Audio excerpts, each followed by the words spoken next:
तो हम लोग अभी निकल रहे हैं कहाँ, पदम चेन की तरफ। अभी रुके थे हम लोग, सारे लोग हैं यहीं पे।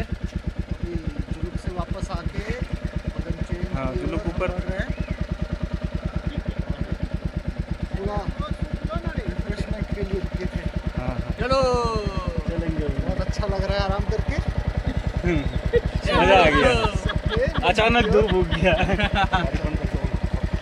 और इन भाई का रिक्वेस्ट है कि गाड़ी बंद करके ऑन किया जाए तो किया जाए। चलो करते हैं। ऑन कर दूं क्या? ऑन कर।